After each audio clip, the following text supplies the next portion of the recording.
Are Canadians trapped in their home, financially speaking? Today, we will deep down into the concept of house poor and see whether Canadians are facing this challenge or not. We will be using insights from 30 years of real estate data. We will uncover how rising home prices, stagnant wages, and household debt has created this phenomenon. So let's explore together. Hello everyone, my name is Parth Soni. I'm a realtor based in Waterloo region, catering Waterloo and Toronto market, helping families and investors like. If you found any value out of this video, please make sure to like and subscribe. So in today's video, we will cover following things. The very first one is what does house poor means? The second is factor leading to house poor in Canada.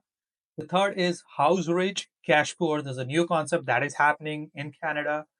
The fourth one is economic implications of being a house poor.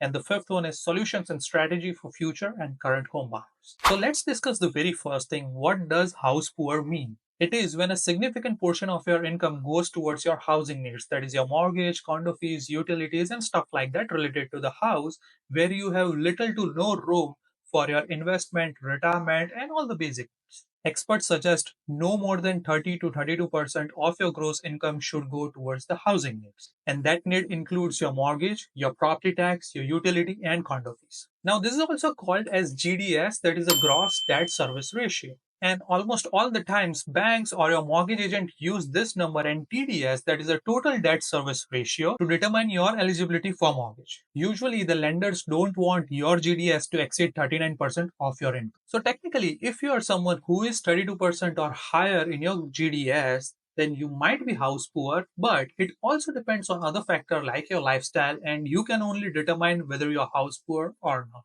Now let's check what are the factors that is leading to being a house poor in Canada. So the very first one is a rise of housing prices. The second is the stagnant wages. The third is the sudden rise in the interest rate. And the fourth is the other factor like your lifestyle inflation, poor decision, fake mortgages, and so many. According to the data, a third of a Canadian, that is almost 33% of Canadian thinks they are house poor. And this is the article from the Better Dwelling was published in 2021.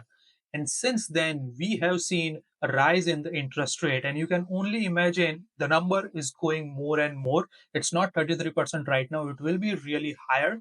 And cities like Toronto and Vancouver will have a higher number than in Canadian average. So let's discuss this. The very first one in this we have is a rise of housing prices. So let's look at the prices of Canadian homes in the past 20 years from 2005 to today. So if you see over here from 2005, the benchmark price was $236,000. And today it's roughly about $707,000. So this is almost 3 times increase in the house price. Now let's look at the number in Toronto.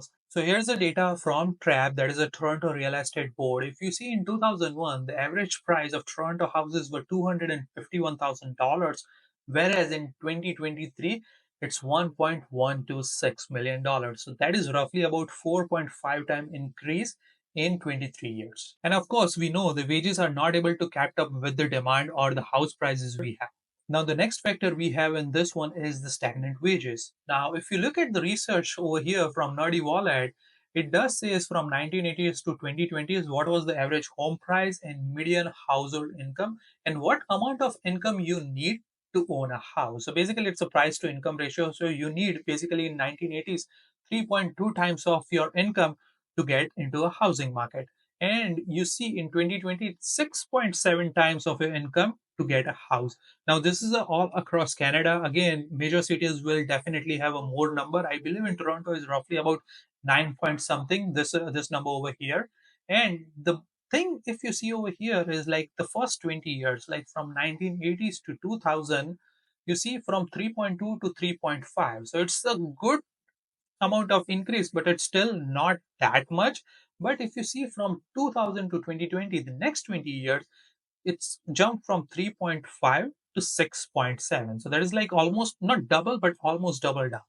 And all these numbers that you are seeing on the screen, that is price to income ratio, is generated from average home prices versus the median household income. The third factor we have in this one is the rise of interest rate. Now, it's no surprise, we all know from 2022, the interest rate has gone through the roof. So let's look at the number and see how does that affects you. So here's the data over here from Bank of Canada schedule from 2022 to 2023. You see that happens. The increase rate started going up in March, sometime in March 2nd of 2022. Like it was at 0.5, the overnight rate.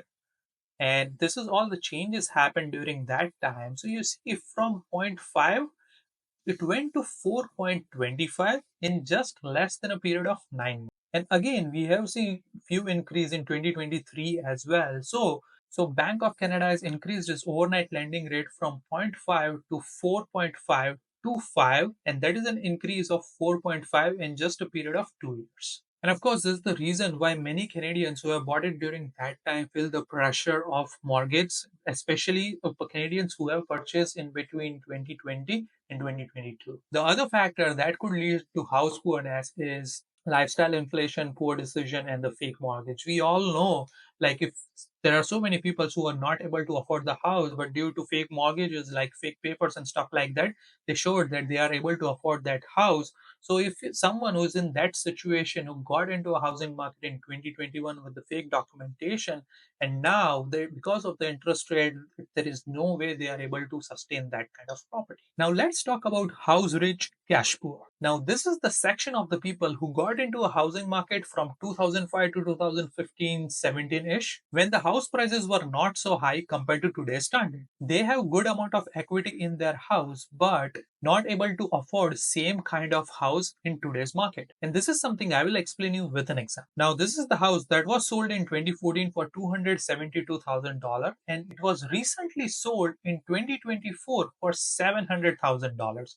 So now we have seen that the wages have not kept up with the home price, and in today's scenario it will be very difficult for the same buyer to buy this again, unless, I mean, I totally agree. They have a really nice equity in their house, but in terms of affordability, it's really high, especially in this limited period of time. In 10 years, they have the house prices have increases 2.5 times. And here is also another way to look at it. Back in 2015, the M2 money supply was 1.31 million Canadian dollars. It is an M2 number, so it's all the money printed or supplied in the country. And in the August of 2024, that is currently, we have 2.58 million Canadian dollars. So based on this two number, it's roughly about 7.82% CAGR. Now, if your money does not grow at 7.82%, you are lagging and your affordability decreases. And this leads to your purchasing power going down. Now, I will explain in detail in another video because this is a very technical and we have to go a little bit detail and we have to study a little bit background to understand this kind of number. But I just want to throw a little bit of context over here for the people who understand it. And for this reason, many Canadians are not able to afford to upgrade their house for a bigger house or getting into a better neighborhood. This year, I had a chat with a couple of families who bought a house between 2010 to 2015 and they are going through the same phase. In today's market, they are not even able to qualify for their own house.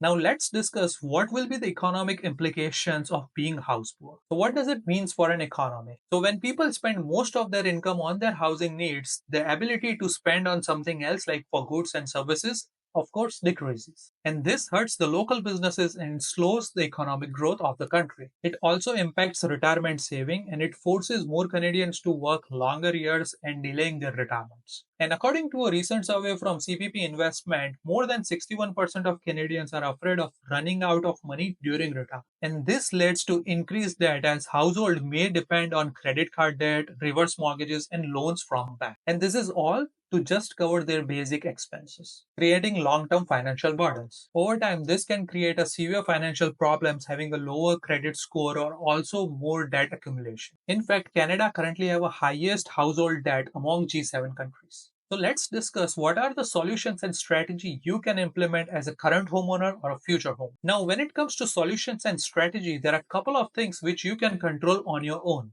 And there are other things which you can not control. There is something like government policies. So the very first thing you can do is like sticking to the budget. This is something I recommend to all of my clients before starting house hunting. Sticking to the 30% guideline, as we earlier discussed, can help you to navigate through the tougher times. And as a realtor, I totally understand in major cities like Vancouver and Toronto, it may be very challenging to stick with the limit. In such cases, you can focus on increasing your income or having some sort of a house where you can house hack or renovate by yourself. And I firmly believe all the first time home buyers must have emergency fund before considering a house. And if you're someone who already have emergency fund and looking to get into a housing market, check out this video here that will give you a detailed step-by-step idea to get into the housing. The second option is using a high interest saving account. So many people overlook this. Most buyers I tend to work with have $15,000 to $20,000 in their saving account. And if you have that amount of dollar in your saving account with a traditional bank, use a high interest saving account bank in which you can get up to 3 to 4%. So just to throw some numbers, if you have 20,000 down there, you can easily make $700 every year just by switching account into high interest saving account. And there is no way this is an endorsement or anything, but if you're someone who's looking into get